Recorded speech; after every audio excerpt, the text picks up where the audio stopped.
Let's start today's lecture. Today we will discuss about the process and the software development life cycle.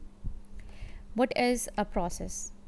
Process is basically a series of steps involving activities, constraints and resources to produce an intended output. For example, preparation of exam, conduct software competition, organize trip.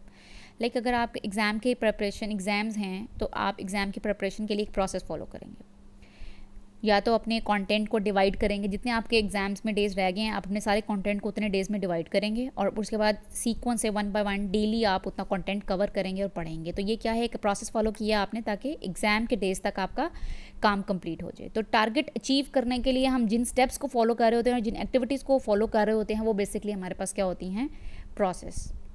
फिर process follow करते हुए जब हम software create करते हैं या software या product develop करते हैं तो बेसिकली वो हमारे पास क्या होता है, सॉफ्टवेयर लाइफ साइकिल होता है। लाइफ साइकिल क्या होता है, किसी भी चीज़ का लाइफ साइकिल ये होता है कि उसकी स्टार्टिंग पॉइंट से लेके यानी उसकी क्रिएशन से लेके उसके एंड तक का जितना टाइम होता है वो सारा लाइफ साइकिल होता है।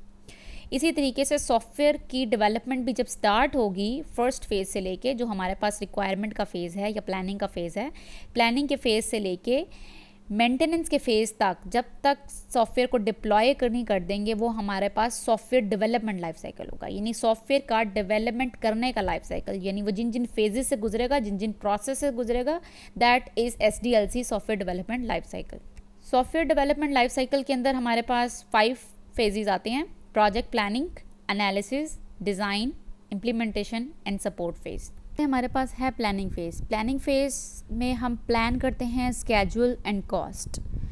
इसके अलावा हम प्रोजेक्ट को इनिशिएट करते हैं, रिक्वायरमेंट्स को प्लान करते हैं और जो हमने प्रोसेसेस फॉलो करने होते हैं उन सब की प्लानिंग कर रहे होते हैं प्रोजेक्ट प्लानिंग फेज में। Then comes analysis. In analysis we will study the business needs, processing requirements, function requirements, non function requirements and all the requirements that are required to develop the project are analysed and tested. तो basically analysis phase के अंदर हम requirements को finalise करते हैं और system requirement को understand करते हैं। Then comes design phase. Design phase के अंदर हम लोग जितनी भी डिज़ाइन डायग्राम हैं वो क्रिएट करते हैं। For example different diagrams use करते हैं जो कि सिस्टम के स्ट्रक्चर को शो करती हैं, बिहेवियर को शो करती हैं, सिस्टम की एक्टिविटीज़ को शो करती हैं, सिस्टम की रिक्वायरमेंट्स को शो करती हैं। तो वो सारी चीज़ें डिज़ाइन फेज़ में क्रिएट की जाती हैं ताकि हमें आइडिया हो कि प्रोजेक्ट हमारा जो कंप्लीट होगा वो किस तरह से इम्प्लीमेंट होगा। फिर इसके अलावा यूज़र इंटरफेसेस भी हम इसी फेज़ में डिज़ाइन करते हैं। फिर जो हमने डायग्राम्स और यूज़र इंटरफेसेस डिज़ाइन किए होते हैं उनकी बेस पे इम्प्लीमेंटेशन होती है। Basically implementation phase involves the coding, testing and installation of the system.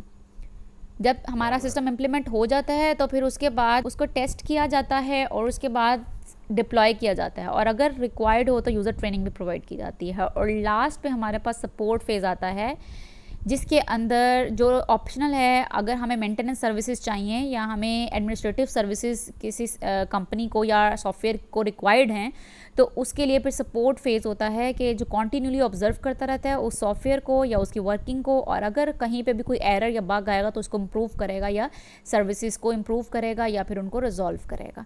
तो इस तरीके से हमारे पास सपोर्ट फेज़ काम कर रहा होता है।